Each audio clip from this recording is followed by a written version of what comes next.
ವರ್ಗದ ಕಲಾವಿದರಿದ್ದಾರೆ. ಒಂದು ಕಡೆ ಬರೋ ಪಾತ್ರಗಳನ್ನೆಲ್ಲ ನಾನು ಮಾಡ್ತೀನಿ, ಸಂಭಾವನೆ ಸಿಗುತ್ತೆ ನನಗೆ, ನಾನು ಬ್ಯುಸಿಯಾಗಿರಬೇಕು ಒಂದು ವರ್ಷ ಫುಲ್ಲು ಅನ್ನೋ ಥರ. ಇನ್ನು ಕೆಲವರು ಕಲಾವಿದರು ಯಾವ ರೀತಿ ಅಂದರೆ, ಇಲ್ಲ ನಾನು ವರ್ಷದಲ್ಲಿ ಒಂದೇ ಮಾಡಿದ್ರು, ಒಂದು ಪಾತ್ರ ಮಾಡಿದ್ರು ಅದು ಬೇರೆ ಲೆವೆಲ್ ಕರ್ಕೊಂಡು ಹೋಗ್ಬೇಕು, ನನ್ನ ಪರಭಾಷೆವರೆಗೂ ಕರ್ಕೊಂಡು ಹೋಗ್ಬೇಕು ಅನ್ನೋ ಮೈಂಡ್ ಸೆಟ್ ಇರುವಂಥವ್ರು. ನೀವು ಯಾವ ಥರ?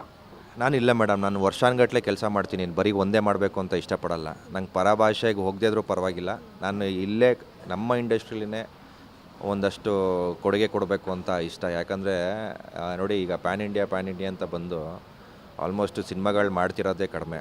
ಒಂದು 4 ವರ್ಷಕ್ಕೆ 3 ವರ್ಷಕ್ಕೆ ಒಂದು ಸಿನಿಮಾ ಮಾಡ್ತಿರೋದು.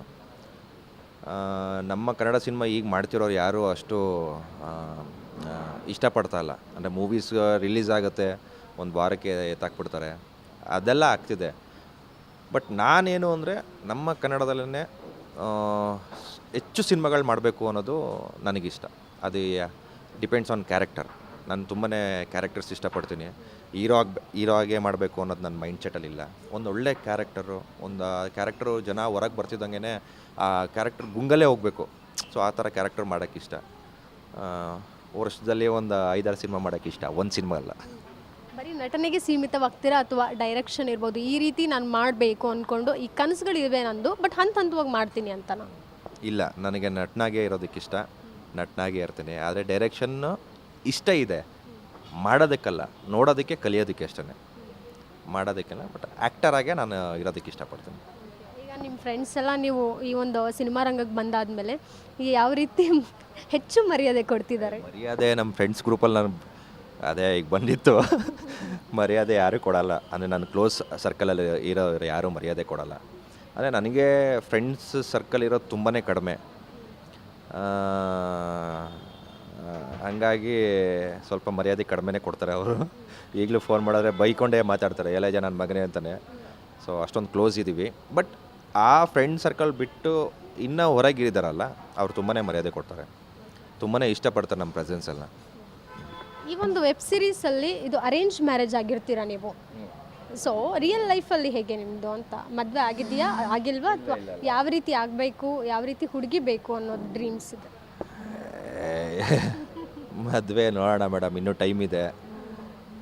ಹುಡುಗಿ ಯಾವ ರೀತಿ ಇರಬೇಕು ಅಂದರೆ, ಫಸ್ಟ್ ಆಫ್ ಆಲ್ ನಮ್ಮ ತಂದೆ ತಾಯಿನ ಚೆನ್ನಾಗಿ ನೋಡ್ಕೊಬೇಕು. ಆ ಒಂದು ಗುಣ ಇದ್ದರೆ ಆ ಹುಡುಗಿನೆಲ್ಲ ಗುಣ ಇರುತ್ತೆ. ಸೊ ನನಗೆ ಮೇಯ್ನಾಗಿ ಬೇಕಾಗಿರೋದು ನಮ್ಮ ತಂದೆ ತಾಯಿ ಚೆನ್ನಾಗಿ ನೋಡ್ಕೊಳ್ಳೋರು. ಸೊ ಆ ಗುಣ ಇದ್ದರೆ ನಾನು ಹೋಗ್ತೀನಿ. ಹುಡುಗರು ಯೂಶ್ವಲ್ ಡೈಲಾಗ್ ಇದಾಗಿರುತ್ತೆ, ಅಂದರೆ ನನ್ನ ತಂದೆ ತಾಯಿನ ಚೆನ್ನಾಗಿ ನೋಡ್ಕೋಬೇಕು ಅಂತ. ಬಟ್ ಲವ್ ಮಾಡೋ ಟೈಮಲ್ಲಿ ತಂದೆ ತಾಯಿಗೆ ಪರ್ಮಿಷನ್ ಕೇಳಿರಲ್ಲ, ನಿಮ್ಮ ಡಿಸಿಷನಿಂದ ನೀವು ಲವ್ ಮಾಡಿರ್ತೀರ. ಇದು ಹೆಂಗೆ ಕನೆಕ್ಟ್ ಆಗುತ್ತೆ ಅಂತ? ನಾನು ಲವ್ ಮಾಡಿಲ್ವಲ್ಲ.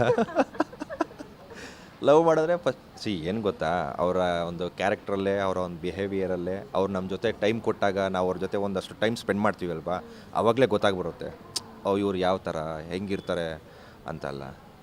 ಸೊ ಅವರು ಮನೆಯಲ್ಲೇ ಚೆನ್ನಾಗಿ ಬೆಳೆದು ಬಂದಿದ್ದರೆ ನಮ್ಗೆ ಆಬ್ವಿಯಸ್ಲಿ ಹುಡುಗರಿಗೆ ನೀಟಾಗಿ ಗೊತ್ತಾಗ್ಬಿಡುತ್ತೆ, ಈ ಹುಡುಗಿ ನಮ್ಮ ಮನೆಗೆ ಕನೆಕ್ಟ್ ಆಗ್ತಾಳೆ, ಈ ಹುಡುಗಿಗೆ ಫ್ಯಾಮಿಲಿ ಅಂದರೆ ಇಷ್ಟ ಇದೆ, ಅಪ್ಪ ಅಮ್ಮನ ತುಂಬ ಇಷ್ಟಪಡ್ತಾಳೆ ಅಂದರೆ ಅವಳಿಗೆ ಎಲ್ಲ ಗುಣನೂ ಇರುತ್ತೆ ಮೇಡಮ್.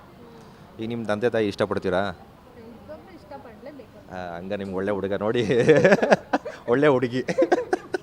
ಎಲ್ಲರೂ ಅವ್ರವ್ರ ತಂದೆ ತಾಯಿನ ಇಷ್ಟಪಡ್ತಾರೆ, ಅದೇನು ಸ್ಪೆಷಲ್ ಗುಣ ಏನಲ್ಲ ಅದು. ಅದನ್ನೇ ಈಗ ಹೊರಗೆ ಬಂದಮೇಲೆ ನೀವು ಹೆಣ್ಮಕ್ಳು, ನಿಮಗೆ ಎರಡನೇ ತಂದೆ ತಾಯಿ ಯಾರು ಅಂದರೆ ಹುಡುಗ ಅವರ ತಂದೆ ತಾಯಿನೇ.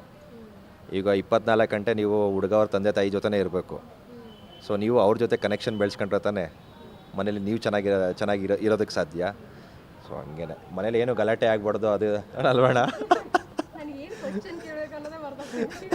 ಇಲ್ಲ, ಅದು ಏನಕ್ಕೆ ಅಂದರೆ ನಮ್ಮ ಫ್ರೆಂಡ್ಸ್ ಒಂದು ಸರ್ಕಲ್ ಇದೆಯಲ್ಲ, ನಾವು ಆಲ್ಮೋಸ್ಟ್ ಎಲ್ಲ ನೋಡ್ತಾ ಇರ್ತೀವಿ. ಮದುವೆ ಆಗ್ಬಿಡ್ತೀವಿ, ಮದುವೆ ಆದಮೇಲೆ 1 ತಿಂಗಳಿಗೇ ಫಸ್ಟ್ ಡೈಲಾಗ್ ಬರೋದೆ ಮನೆ ಚೇಂಜ್ ಮಾಡೋಣ ಅಂತ. ಏನಕ್ಕೆ?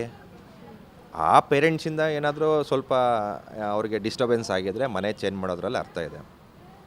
ಈಗೆಲ್ಲ ಏನು ಟ್ರೆಂಡು ಅಂದರೆ ಪ್ರೈವಸಿ. ಅಪ್ಪ ಅಮ್ಮಯಿಂದ ದೂರ ಇರಬೇಕು, ನಮಗೆ ಆ ಪ್ರೈವಸಿ ಬೇಕು. ಸೊ ಅಪ್ಪ ಅಮ್ಮ ಏನು ಮಾಡ್ತಾರೆ, ನಮ್ಮನ್ನ ಅಷ್ಟು ವರ್ಷ ನಮ್ಮನ್ನ ಬೆಳೆಸಿರ್ತಾರೆ, ನಮ್ಮ ಮಗ ನಮ್ಮ ಜೊತೆಲಿ ಇರಬೇಕು, ಅವ್ರೇನೋ ಕಟ್ಕೊಂಡಿರ್ತಾರೆ, ನನ್ನ ಸೊಸೆ ನನ್ನ ಜೊತೆ ಇರಬೇಕು, ಅದು ಇದು ಅಂತ. ಅಪ್ಪ ಅಮ್ಮ ಯಾವತ್ತೂ ರಿಸ್ಟ್ರಿಕ್ಟ್ ಮಾಡಲ್ಲ, ನೀನು ಹಿಂಗೆ ಇರು, ನೀನು ಹಂಗೆ ಇರು ಅಂತ. ಬಟ್ ಇವ್ರ ಮೈಂಡ್ ಸೆಟ್ಟಲ್ಲಿ ಏನು ಮಾಡಿಬಿಡುತ್ತೆ, ಇಲ್ಲ ಇವ್ರ ಮುಂದೆ ಅದು ಮಾಡಬಾರ್ದು, ಇದು ಮಾಡ್ಬಾರ್ದು, ನಮಗೆ ಪ್ರೈವಸಿ ಬೇಕು, ನಮ್ಮದೇ ಒಂದು ಮನೆ ಬೇಕು, ನನ್ನ ಗಂಡ ನನ್ನ ಜೊತೆನೇ ಇರಬೇಕು, ಈ ಥರ ಎಲ್ಲ ಹುಡುಗಿರು ಅಲ್ಲ, ಕೆಲವು ಹುಡುಗಿರು ಹಂಗೆ. ಇನ್ನು ನಮ್ಮ ಹುಡುಗರುಗಳಿಗೆ ಅಂಥ ಒಳ್ಳೆ ಹುಡುಗಿರು ಸಿಕ್ಕಿದ್ದಾರೆ, ಚೆನ್ನಾಗಿ ಬದುಕ್ತಿದ್ದಾರೆ. ನನ್ನ ಮಕ್ಕಳು ನೋಡಿದಾಗ ಈಗಲೂ ಹೊಟ್ಟೆ ಉರಿಯುತ್ತೆ ನನಗೆ. ಗ್ಯಾರಂಟಿ ನ್ಯೂಸ್, ಸುದ್ದಿ ಖಚಿತ, ನ್ಯಾಯ ನಿಶ್ಚಿತ.